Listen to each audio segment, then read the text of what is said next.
દુનિયાને લાગતું હશે કે મધ્ય પૂર્વ યુદ્ધમાં ચાલતા યુદ્ધના કારણે પેટ્રોલ ડીઝલમાં ભાવ વધશે, વધારે તો વધારે સોનાના ભાવ વધશે. પરંતુ હકીકત કંઈ બીજી જ છે જે આપણા લોકોને બી નથી ખબર. તમે વિચારો કે અચાનક જ યુપીઆઈ પેમેન્ટ બંધ થઈ જાય, શેર માર્કેટ રોકાઈ જાય અને વોટ્સએપમાં એક સિંગલ મેસેજ પણ સેન્ડ ન થાય, ત્યારે શું થશે? જ્યારે ન્યૂઝ ચેનલો સ્ટ્રેટ હોર્મુઝની ચર્ચા કરી રહી હોય છે અને કહી રહી હોય છે કે ત્યાંથી ઓઇલ જ આવે છે, જ્યારે હકીકત તો એ છે કે સમુદ્રની અંદર 200 ફૂટ નીચે એક એવી નસ દબાયેલ છે જે આપણા દેશની સિસ્ટમ ચલાવે છે. તે છે અંડરસી ઇન્ટરનેટ કેબલ. તમને લાગતું હશે કે ઇન્ટરનેટ હવા કે સેટેલાઇટથી આવે છે, પરંતુ હકીકત તો એ છે કે દુનિયાનું 90.99% ઇન્ટરનેટ આ જ મોટી કેબલોથી ચાલે છે અને ઇન્ડિયાનું 30.3% વેસ્ટ બાઉન્ડ એટલે કે યુરોપની તરફ જવાવાળું ઇન્ટરનેટ ટ્રાફિક અહીંથી જ પસાર થાય છે. હવે તમે જે વિચારો છો કે ત્યાં અત્યારે યુદ્ધ ચાલુ છે, હવે ત્યાં કોઈએ જાણી જોઈને ઇન્ટરનેટ બંધ કરવાની જરૂર જ નથી. કદાચ ત્યાં ભૂલથી પણ જો કોઈ મિસાઇલ પડી જાય છે અથવા મોટા જહાજના મોટા એન્કરથી 2-3 કેબલો પણ કટ થઈ જાય તો સમજી લો કે ઇન્ટરનેટની ગેમ ઓવર થઈ જશે.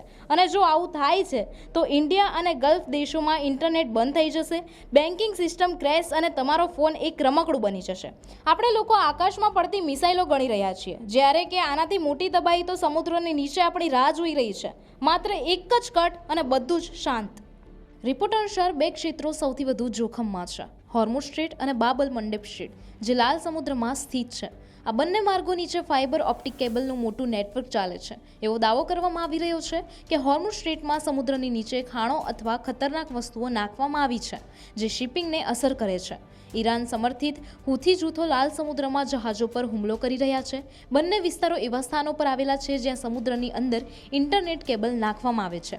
બેંક વ્યવહારો અને એઆઈ સેવાઓ પ્રભાવિત થશે. આ કેબલ હજારો કિલોમીટર લાંબા છે અને લગભગ તમામ વિશ્વને ઇન્ટરનેટ ડેટા વહન કરે છે. વિડીયો કોલ્સ, ઈમેલ્સ, બેંક વ્યવહારો અને એઆઈ સેવાઓ બધા તેમના પર આધાર રાખે છે.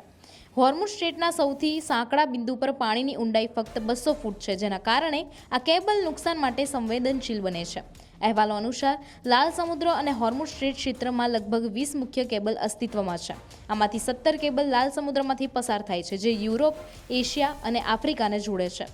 AE1, Falcone, gulf breeze international અને ટાટા TGN ગલ્ફ જેવા કેબલ હોર્મુઝ સ્ટ્રેટમાંથી પસાર થાય છે, જે ભારતના આંતરરાષ્ટ્રીય ઇન્ટરનેટ કનેક્શનને સીધા મજબૂત બનાવે છે. આ કેબલ આજના વિશ્વમાં મહત્વપૂર્ણ છે. તેઓ ઇન્ટરનેટને શક્તિ પણ આપે છે અને સમગ્ર ડિજિટલ વિશ્વને જોડાયેલા રાખે છે. એમેઝોન, માઇક્રોસોફ્ટ અને ગૂગલ જેવી મોટી કંપનીઓએ UAE અને સાઉદી અરેબિયામાં મોટા ડેટા સેન્ટર બનાવ્યા છે, જે આ કેબલ સાથે જોડાયેલા છે. વિશ્વનું ડિજિટલ જીવન આ પાણીની અંદરના કેબલ પર નિર્ભર છે.